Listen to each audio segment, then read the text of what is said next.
2022년 3월 1일 화요일 아침 묵상입니다. 로마서 3장 1절에서 8절 말씀 메시지 성경으로 봉독하겠습니다. 그렇다면 유대인인 것과 아닌 것, 다시 말해 하나님의 길에 대해 훈련받은 것과 그렇지 못한 것은 무슨 차이가 있을까요? 사실 큰 차이가 있습니다. 그러나 사람들이 흔히 생각하는 그런 차이는 아닙니다. 우선 유대인들에게는 하나님의 계시, 곧 성경을 기록하고 보존할 책임이 맡겨졌습니다. 그 과정에서 유대인들 중 일부가 자신의 임무를 저버렸던 것은 사실이지만 하나님은 그들을 저버리지 않으셨습니다. 여러분은 그들이 신실하지 못했다고 해서 하나님도 신실하기를 포기하실 수 있다고 생각합니까? 결코 그럴 수 없습니다. 세상이 다 거짓말을 일삼을 때에도 하나님은 끝까지 당신이 하신 약속을 지키시는 분입니다. 이 말은 틀림없습니다. 성경도 그렇게 말합니다. 주님의 말씀은 변함이 없고 참되십니다. 거부를 당해도 주님은 흔들리시지 않습니다. 그런데 이런 질문이 나올 수 있습니다.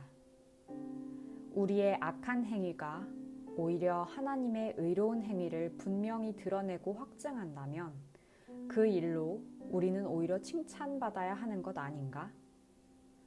우리의 악한 말이 그분의 선한 말씀에 흠집 하나 내지 못한다면 하나님께서 우리를 다그쳐 우리 말에 책임을 묻는 것은 잘못된 것 아닌가? 그 질문에 대한 대답은 아니다입니다. 결코 그렇지 않습니다. 생각해 보십시오.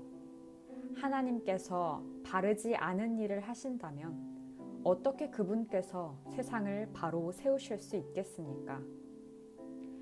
그저 심사가 뒤틀려서 이렇게 말할 수도 있습니다. 나의 거짓됨이 하나님의 참되심을 더욱 영광스럽게 드러내준다면 왜 내가 비난을 받아야 하는가? 하나님한테 좋은 일을 하는 것인데. 실제로 어떤 이들은 우리가 그렇게 말한다고 말을 퍼뜨리기도 합니다. 그들은 우리가 악을 더 많이 행할수록 하나님은 선을 더 많이 행하시니 악을 더 많이 행하자고 말하며 다닌다고 주장합니다. 이는 순전히 중상모략인 것을 여러분도 잘 아시리라 믿습니다.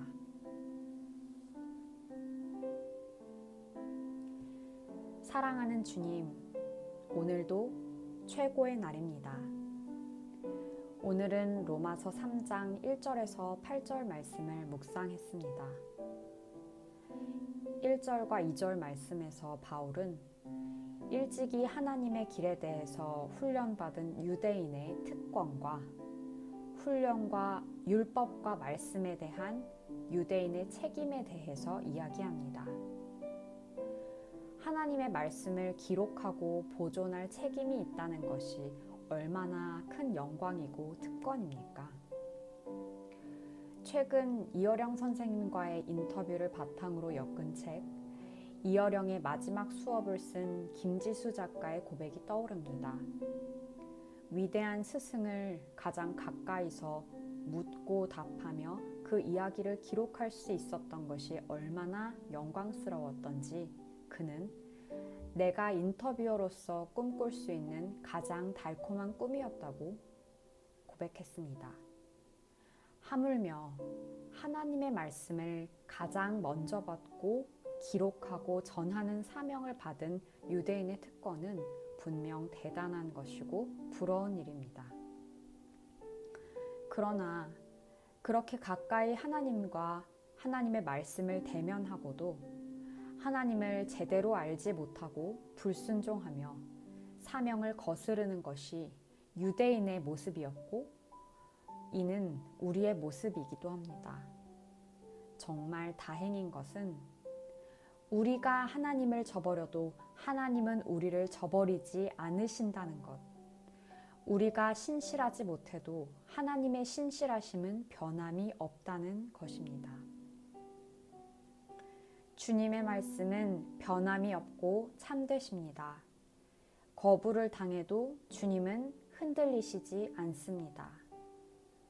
이 말씀처럼 오늘의 내 모습은 은혜를 쉽게 까먹고 불평불만이 가득하여 강팍한 마음으로 하나님께 등을 돌리더라도 하나님의 사랑은 변함이 없다는 것이 나의 유일한 소망입니다. 주님, 감사합니다.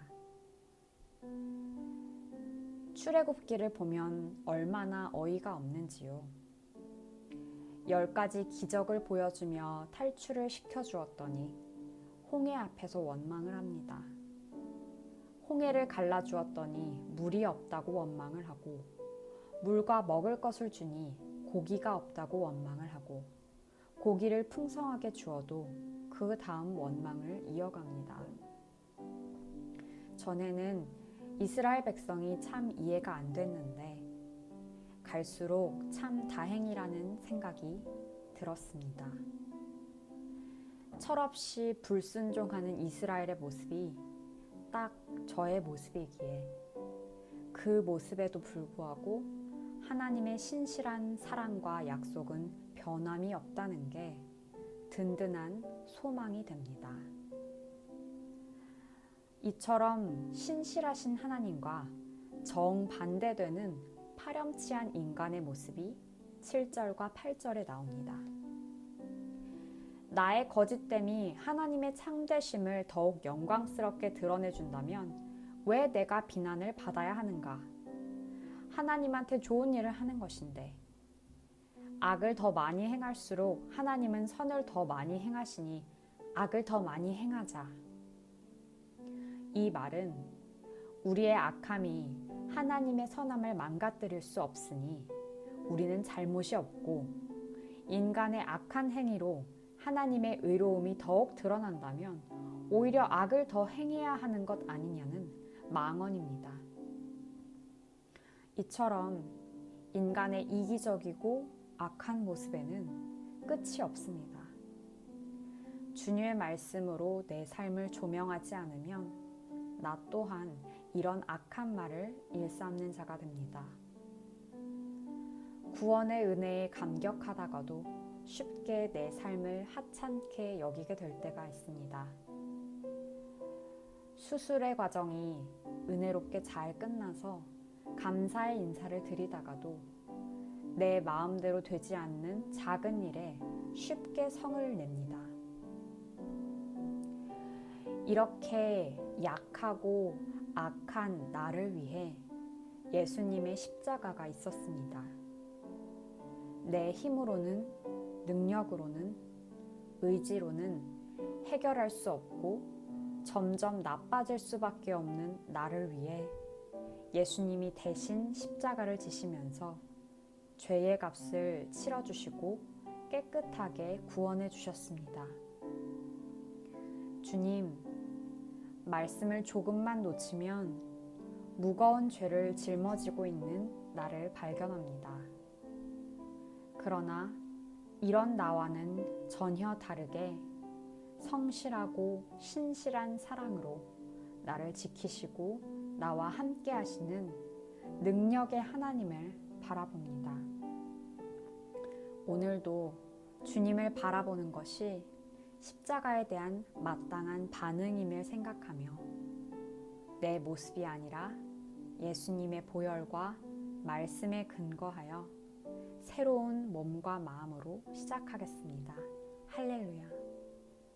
사랑하는 주님, 오늘 하루 저를 보시면서 기쁘시면 좋겠습니다. 사랑합니다.